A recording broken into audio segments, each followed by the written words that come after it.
Hello, I'm Ron Waterman. Welcome to StorySMART Creative Social Media, the video series devoted to helping you learn do-it-yourself digital brand storytelling to grow your profits and build your brand.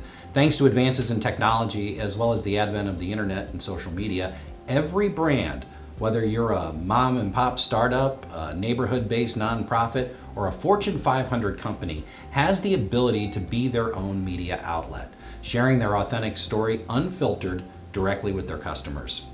The revolution underway in modern communications empowers brands to reach anyone, anywhere in the world with video without breaking the bank. It's truly extraordinary, and we're here to help inspire and empower you to get out there, be creative, and share your story. Today, I want to talk to you about 4 winning do-it-yourself direct storytelling techniques that you can deploy for your brand that will deepen your relationship with your customers, build your brand community, and either further your mission or increase your profits depending on what your goals are for your brand. The 4 do-it-yourself strategies are brand journalism, brand entertainment, brand engagement, and brand heritage storytelling. Anyone and everyone can take advantage of these winning strategies. While we'll do a deeper dive into each of these in future videos, today I'm going to give you the basic overview and the basics behind each one of these winning approaches. These are things that you can do yourself and have great success.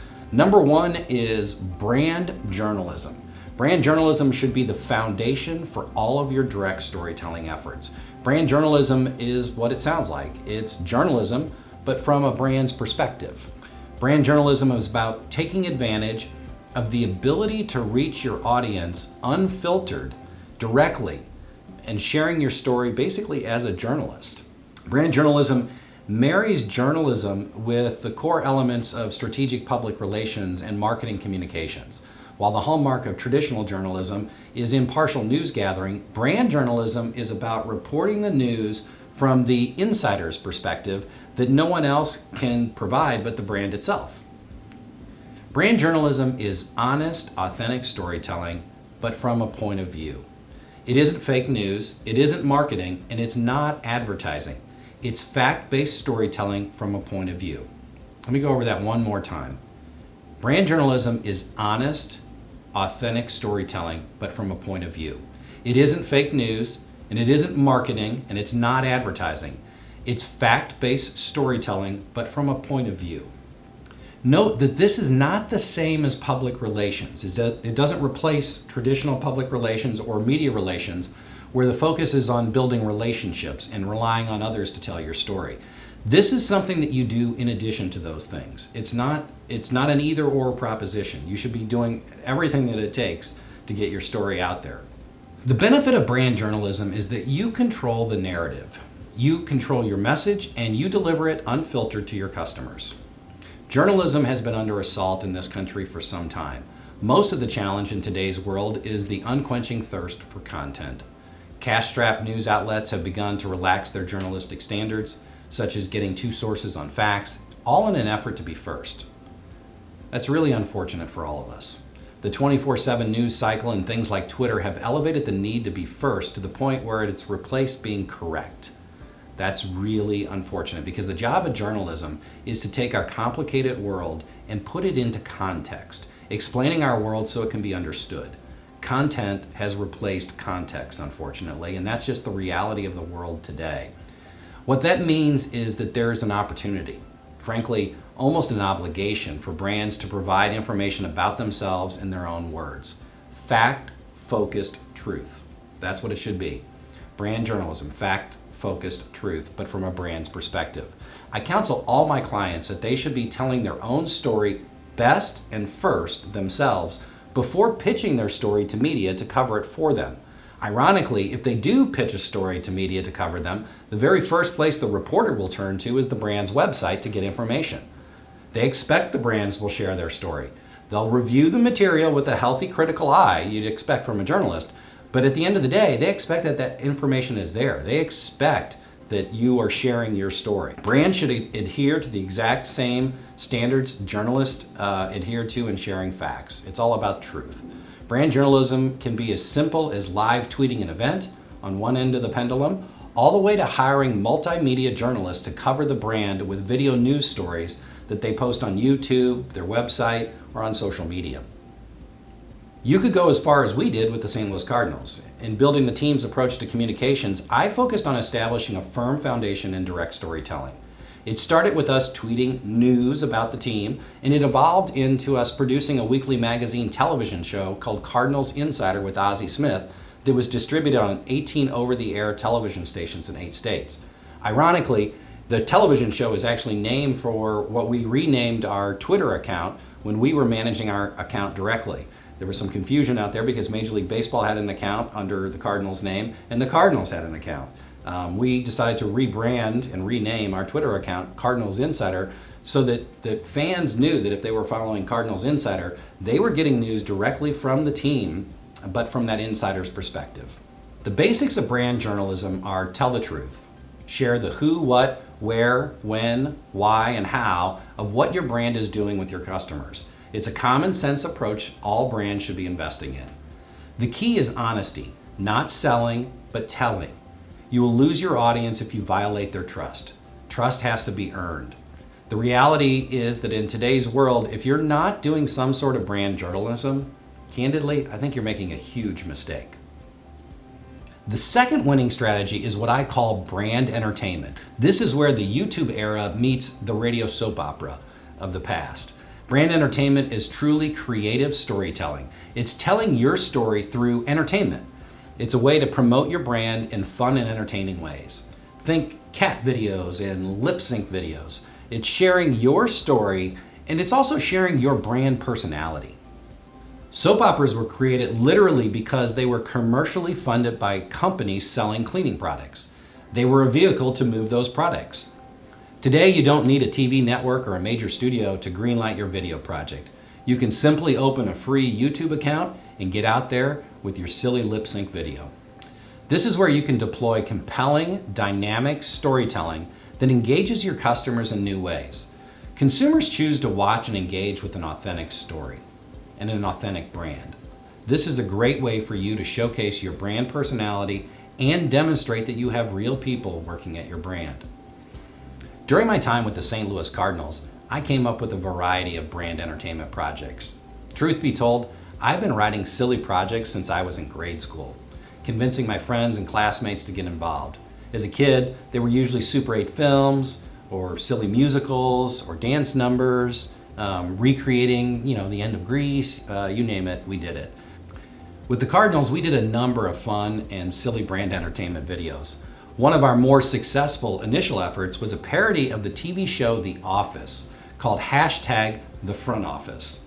St. Louis native Phyllis Smith was coming to the ballpark to throw out a ceremonial pitch, and I was asked to coordinate that. So I wrote up a silly script and asked her if she would be willing to do it, and she said yes. I was so surprised and so happy when she said yes. She was so gracious and amazing. The plot line was simple. It was Phyllis asking, gee, I wonder what it would be like to go to work for the Cardinals. Then we see her sharing an office with Fredbird, the team's mascot, and the mascot is, well, a mascot. It's being silly. The story started there, but quickly went into a story of two rivals, the Rally Squirrel and Fredbird. Think Tanya Harding meets Bob from Accountants. It's a silly and fun project. I was very proud of the fact that we were the very first, I think the first of anybody to use Instagram video to tell a serial story. This was literally a few weeks after Instagram added video functionality.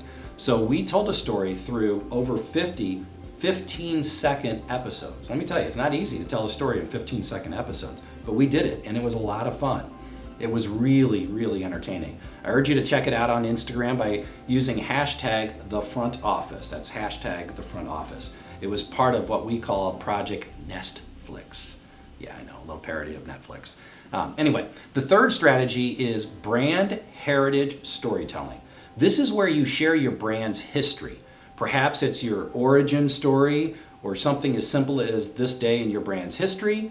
It could be as simple as sharing an image of your founder as a baby or in college or tying it back to the brand. It could be somebody's birthday, frankly.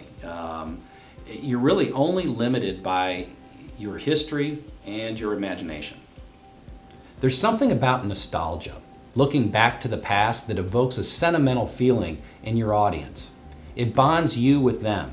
You feel a deeper connection, a shared history. It's humanizing. So many brands do a poor job of holding on to their heritage, which is really unfortunate because so many brands have such rich history. I think about how often my son Charlie, who's 9, asks me questions about how I was at his age and how he thirsts to know about where he came from. Even how he lights up when we go through the family photo albums, which are Shutterfly books I put together every Christmas for my wife. This doesn't go away when you grow up, by the way. Your brand should tap into this. Sharing those stories of how you got to where you are today can be a goldmine of great content that will build a deeper bond with your customers and nurture the development of your brand community. Finally, the fourth strategy is one that, in a sense, has your customers telling your story. I call this brand engagement. It's one of the most powerful things a brand can deploy to nurture its brand community. Brand engagement is about enrolling your customers to celebrate your story while building community. Brand engagement is using technology to build community and encourage your customers to connect back to you. When someone takes an action on your behalf, it builds a deeper sense of ownership and a deeper connection with your brand. Your customers tell your story and join in fellowship with other customers to form a community. I challenge each and every one of you to recognize that your brand has what I call a brand community. Your brand community includes you, your employees, the families of your employees, your customers, the families of your customers, your vendors, the families of your vendors, and the list goes on. Brands could do a much better job of tapping into this brand community and doing things that nurture the growth and strength of that community. I use the example of yard signs, bumper stickers, and lapel pins in political campaigns to illustrate my point. I'm not sure that a yard sign influences anyone to vote for a particular candidate. Perhaps it raises name awareness, but the real benefit of the sign is what it does for the person who puts it up outside their home. They are much more invested in the campaign. They have more at stake, pun intended, in the outcome of the campaign. They're much more likely to vote and to donate. They're also likely to convince others that they know to vote for the candidate. Your brand can do so much more to engage your brand community. Examples of outstanding engagement include the Ice Bucket Challenge. What that did for ALS is extraordinary. Virtually everyone in the United States was exposed to the Ice Bucket Challenge. They may not have done it themselves, I did, but they know somebody who did. Most importantly, they became aware about the fight against Lou Gehrig's disease, or ALS. The ALS Association raised over $115 million in donations using the brand engagement strategy. They also built a deeper connection and strengthened and grew their brand community. There's a model there. There's something there that you can emulate. With the Cardinals, we use brand engagement a lot because it was the thing that I was most passionate about. When I first moved over to do PR for the Cardinals, I developed a campaign called Stand for Stan that we'll do a much deeper dive into at some point in the future. But suffice it to say that it involved this paper doll and in an effort to convince President Obama to award Stan Musial the Presidential Medal of Freedom, the highest honor any civilian can receive. The formula was simple. Download a picture of Flat Stan the Man and take a picture of yourself taking a stand for Stan. We launched the campaign in late May 2010 by tweeting pictures of people taking a stand for Stan and encouraging our fans to do the exact same thing. The campaign took off in a huge way. That night, the team was in San Diego. Some fans brought an oversized Flat Stan the Man to the ballpark. Yep, they went to like a Kinko's or something like that, and they made this huge sign, and they brought it to the ballpark. Fox Sports Midwest showed the sign on TV. I was absolutely stunned. Oh my gosh, I'm thinking, we launched this campaign at 10 o'clock in the morning, and here it is, like 8 o'clock at night in St. Louis, and these fans have this sign at the game. It's unbelievable. It's just, I mean, it's almost mind-boggling that something can move like that quickly, but that's the world that we're in today. The fact that some fans became aware of the campaign and took the time and trouble to go out to a copy center and make a sign, that's pretty darn cool. The next morning, I was looking at the pictures that fans had uploaded online, and there was an image of school children in Jordan, in the Middle East, holding up the paper doll. I was absolutely blown away. I'm like, can this be real? How about that? The campaign had gone all the way around the world in 24 hours. I was just blown away. I mean, how is this even possible? The next thing I saw, the very next picture, I'll never forget this because I started to well up with tears. The next picture was Stan Musial, and he was standing in the parking lot of Stan the Man Inc. With all of his grandchildren surrounding him, holding up the paper doll. Tears welled up in my eyes as I realized, gosh, this isn't about the Medal of Freedom. This is about fans showing their love and affection for Stan Musial, and for him to be able to experience that. It was really cool, and something that we used in future years to honor our Hall of Famers. The power of brand engagement is extraordinary. The key is to remember that it's not about technology, it's about people, and it's about using that technology to connect people in a positive way. Over the years, we ran all kinds of fun fan engagement promotions that resulted in our fans sharing our story. We were one of the first teams in Major League Baseball to develop an effective video engagement strategy, something I'm very proud of. We launched the Ultimate Fan Contest in 2015. It was really simple. Show us that you're the ultimate fan for a chance to win tickets to the President's Box on opening day. We had over 70 people submit videos.